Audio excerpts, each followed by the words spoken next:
간호조무사 기본간호 기출중심 요점 강의, 오늘은 19번째 상처간호 돕기입니다.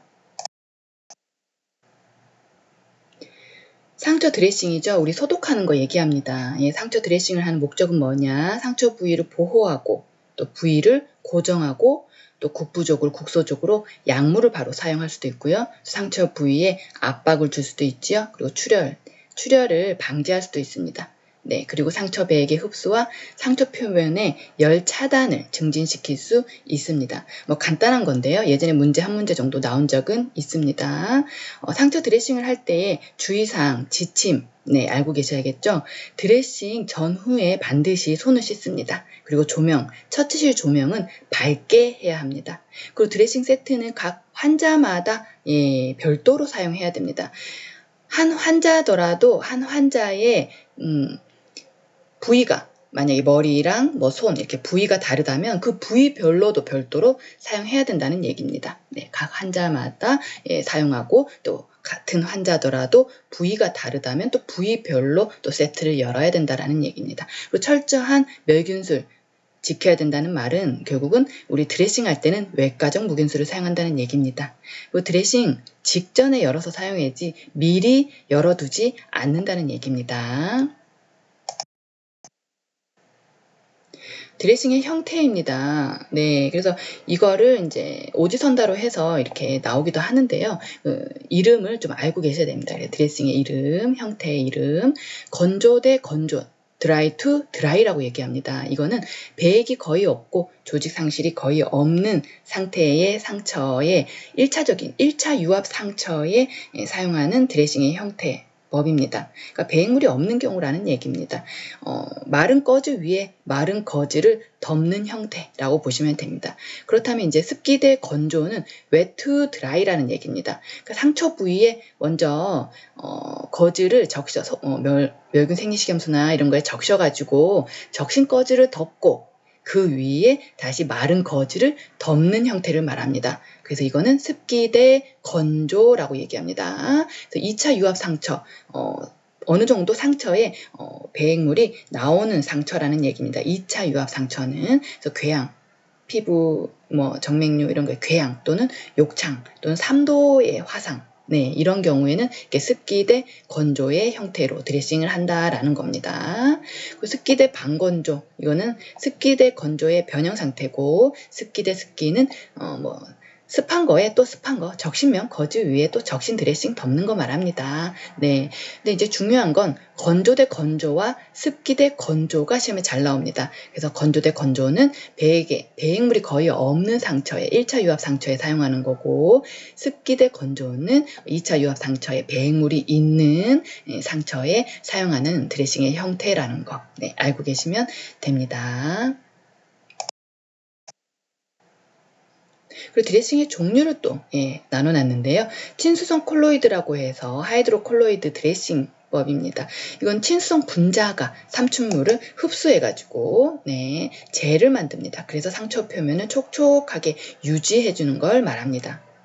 그리고 투명 드레싱이라고 합니다. 이거는 말 그대로 투명해가지고 상처 관찰에 용이합니다. 대신에 배액물이 있거나 이런 상처에는 흡수성이 없기 때문에 투명 드레싱은 적합하지는 않습니다. 그럼 어떤 부위에 하나요? 수술 부위가 작고 긁힌 정도의 이런 스크래치 운두 정도 표재성 상처 또는 정맥주사로 놓은 부위, 정맥주사가 잘 유지가 되고 있는지 관찰하기 위해서 하는 것이 바로 투명 드레싱입니다.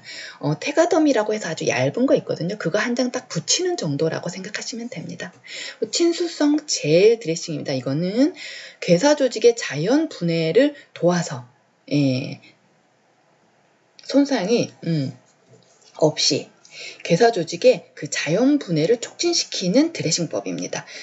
과도한 상처 배액이 있는 경우에는 이것도 흡수가 그렇게 좋지는 않기 때문에 사용하지 않습니다.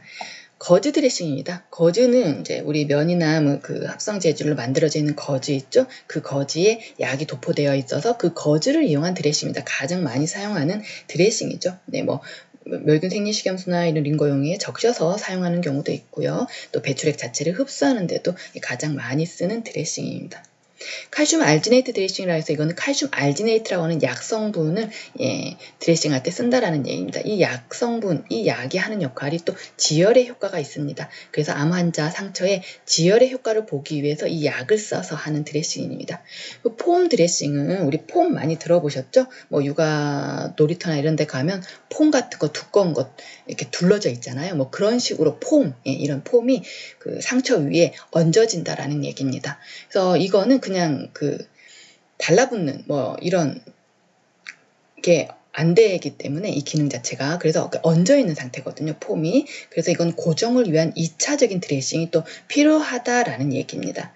이건 스포인지처럼 배액물을 흡수를 하기 때문에 삼출물이 배액물이 없는 상처에는 굳이 할 필요가 없어요. 낭비죠. 네. 그래서 배액물이 많이 있는 그런 상처에다가 사용한다라는 얘기입니다. 폼을 사용한다라는 얘기입니다. 욕창에 많이 씁니다. 상처 소독을 하는 원칙은 첫 번째, 상처 소독할 때 소독솜은 1회만 사용하고 버린다라는 얘기죠. 그리고 깨끗한 쪽에서 더러운 쪽으로 소독을 해나간다라는 얘기입니다. 그리고 중심에서 가장자리로 닦아나간다라는 얘기고, 절개 부위와 배액관이 함께 있는 상처가 있습니다. 그런 경우에는 절개 부위에서 배액관 쪽으로 닦아간다는 얘기입니다. 그리고 절개 부위 없이 배액관, 튜브만 싹 박혀있는 경우도 있죠. 그랬을 때에는 배액관에서 가까이 시작해서 원을 그리면서 바깥으로 닦아 나간다라는 얘기입니다. 그리고 상처 안쪽에서 바깥쪽으로 원을 닦으면서 만약에 원을 그리면서 닦아 나간다면 상처 안쪽에서 바깥쪽으로 원을 그리면서 닦아 나간다라는 얘기지요. 그리고 물에 젖은 것은 일단 젖었다라는 얘기는 오염으로 간주해야 돼야 된다라는 거고, 또 항상 사용할 때는 생리식염수 뭐예요? 등장성 용액입니다. 우리 몸의 플루이드와 같은, 그래서 삼투압을 일으키지 않기 때문에 2차적인 손상을 방지할 수 있다라는 얘기입니다. 그래서 생리식염수를 사용하죠. 그리고 상처에서부터 시작해서 피부 쪽으로 닦아 나갑니다. 피부에는 균이 항상 상재하고 있죠. 그래서 상처가 오히려 깨끗하다 생각하시고 상체에서 시작해서 피부 쪽으로 닦아 나갑니다. 그래서 요 원칙을 잘 알고 계셔야 이게 그림으로 나왔을 때 상처에서 시작해서 피부 쪽으로 닦아 나가고 또 깨끗한 쪽 중심에서 바깥에 가장자리로 닦아 나가는구나.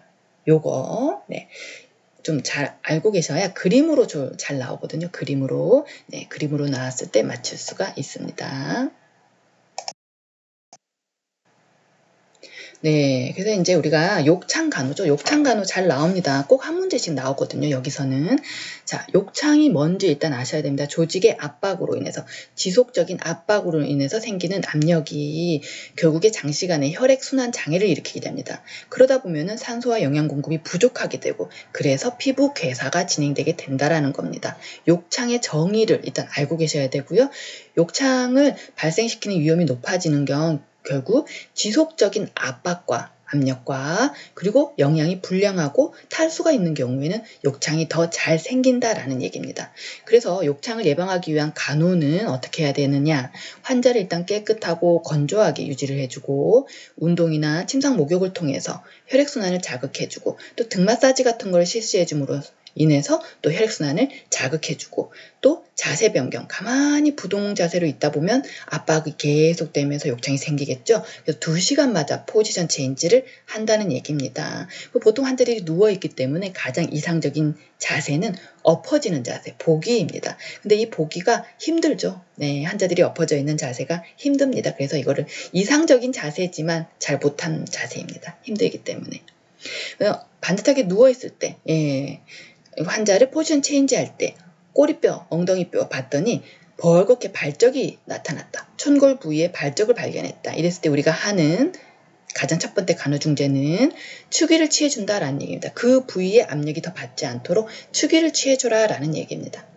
그 욕창을 예방하기 위해서 우리는 시기를 신경 써야 되는데 고단백에 잘 먹어야 된다는 얘기입니다. 고단백에 고탄수화물에 고비타민 시기를 해서 상처 회복에 도움을 줘야 된다는 얘기입니다. 그리고 혈액순환을 증진시키기 위해서 수분 섭취 또한 권장해야 된다라는 얘기입니다.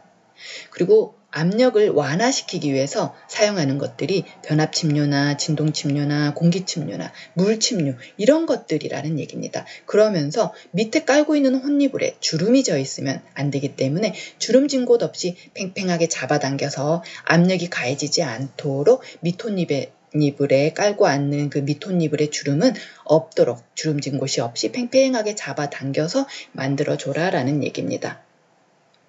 그리고 욕창을 치료할 때는 보통 우리가 사용하는 것이 베타딘 소독액, 우리 갈색 나는 그 베타딘 액 있죠? 그 소독액을 이용해서 보통 소독을 하고요. 그리고 무균수를 사용하여 드레싱을 한다라는 얘기입니다. 우리가 소독할 때 사용하는 것이 보통 H2O2도 사용할 수 있고 생리시험수에 적셔서 사용할 수도 있고 포비돈 아이오딘이라고 하는 베타딘 사용합니다. 근데 사용하지 않는 건 그 알코올이죠. 알코올은 우리가 상처 소독에 사용하지는 않습니다. 그죠? 욕창 호발하는 부위는 욕창이 호발하는 부위는 이제 그 자세로 계속 있으면 압력을 받을 만한 부위를 생각하시면 됩니다. 그래서 앙화이로 반듯하게 누워 있을 때에 욕창이 생길 만한 부위는 생각해 봅니다. 머릿속으로 이렇게 떠올려 봅니다. 앙화이, 반듯하게 누웠을 때 머리 뒤통수, 그죠? 머리 두부 후면 뒤통수, 후두골, 그리고 어깨 쭉지 뒤쪽 견갑골, 그죠? 어깨뼈, 그리고 또 팔꿈치, 그죠? 그리고 엉덩이뼈, 천골, 그리고 발꿈치, 발뒤꿈치, 그죠? 그리고 천골 아래에 있는 꼬리뼈, 미골, 척추뼈, 이렇게 닿을 만한 부위가 욕창이 호발되는 부위라는 겁니다. 근데 앙화이로 있었을 때 가장 욕창이 호발되는 부위가 어디냐라고 잘 물어봅니다. 그래서 제가 여기 천골이라고 써놨죠. 참 자주 물어보는 부위입니다. 여기가 가장 호발하는 부위가 어디냐라고. 상처 지지와 고정입니다. 이제부터는 붕대를 사용해서 우리가 상처나 이런 게 있을 때에 고정하는 거, 붕대법을 배워볼 건데요. 먼저 그림처럼 왼쪽에 있는 게 이제 환행대고 오른쪽에 있는 게 사행대인데요. 환행대는 모든 붕대법의 처음과 마지막이라고 생각하시면 됩니다. 그래서 한번 감아서 또 한 번 둘러주고 또 마지막에 마무리할 때도 그 한 번 감은 곳을 한 번 더 둘러주는 겁니다. 이렇게 처음과 끝에 한 번 더 둘러주는 거, 이거를 환행대라고 얘기합니다. 그리고 사행대는 가볍게 고정하려고 이렇게 듬성듬성 올라갔죠? 중첩되지 않도록 이걸 그냥 사행대라고 얘기합니다. 환행대와 사행대, 그림에서 좀 잘 봐두시고요. 여기 붕대법은 그림을 보고 좀 고르실 수 있어야 되는데요. 또 여기 왼쪽에 보니까 이건 나선대입니다. 주위가 이제 굵기가 비슷한 곳에 사용합니다. 그래서 한 번 감은 곳에 2분의 1이나 3분의 1 정도 올라가서 또 한 번 감고 이렇게 감아 올라가는데 결국 그 말이 3분의 2 정도는 겹치게 감는다는 얘기입니다. 붕대를 감을 때. 그걸 나선대라고 얘기하고요.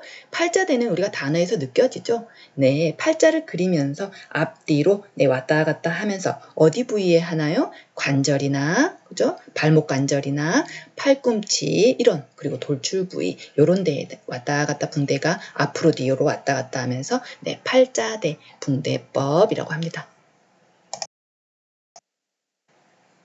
그리고 이게 나선 절전대입니다. 이거는 그림을 좀 잘 봐두시면 좀 특이하죠. 손가락 하나로, 엄지 쪽 손가락으로 우리가 여기를 고정하고 있고 두른 다음에 엄지손가락을 빼고 또 붕대를 뒤집어서 돌려서 또 엄지손가락으로 이렇게 지지를 하고 있고 또 빼고 이렇게 붕대를 감는 거거든요. 그래서 처음에 시작할 때는 환행대로 시작해서 그 다음에 30도 각도로 위로 올라와 가지고 비스듬히 감은 다음에 왼손 엄지손가락으로 지지하고 있던 그거를 빼고 다시 붕대 뒤집어서 돌리고 이렇게 해서 한 3분의 2 정도 겹쳐지면서 계속 올라가는 요런 붕대법. 그림이 좀 특이하죠, 보면은. 나선 절전대라고 얘기합니다. 이거는 굵기가 급히 변하는 부위에 합니다. 점박이나 다리 종아리 부분이나 이렇게 굵기가 갑자기 변하는 부위. 거기에 하는 게 뭐다? 나선 절전대다. 그 다음에는 회기대입니다. 회기대를 다른 말로 절전대라고 얘기합니다. 이거는 절단면이나 말단 부위에 사용합니다. 그래서 우리 예전에 축구 선수들 머리 보면 왜 이런 거 붕대, 그죠? 여기 눈썹 부위가 찢어졌거나 머리 이런데 축구공 맞아가지고 찢어졌을 때, 그때 이렇게 감는 붕대법이 바로 이 회기대입니다. 그리고 손가락 끝이 절단됐거나 이랬을 때 절단면, 말단 부위에 사용하는 게 이 회기대입니다. 그림을 좀 잘 봐두시면 됩니다. 붕대 감을 때, 자, 이제 주의사항입니다. 정맥기관의 증진을 위해서 우리가 말단부부터 체간 부위로 감아 나갑니다. 감아 올라가지요. 정맥기관의 증진을 위해서다라는 거. 그리고 약간 관절을 구부린 상태로 감습니다.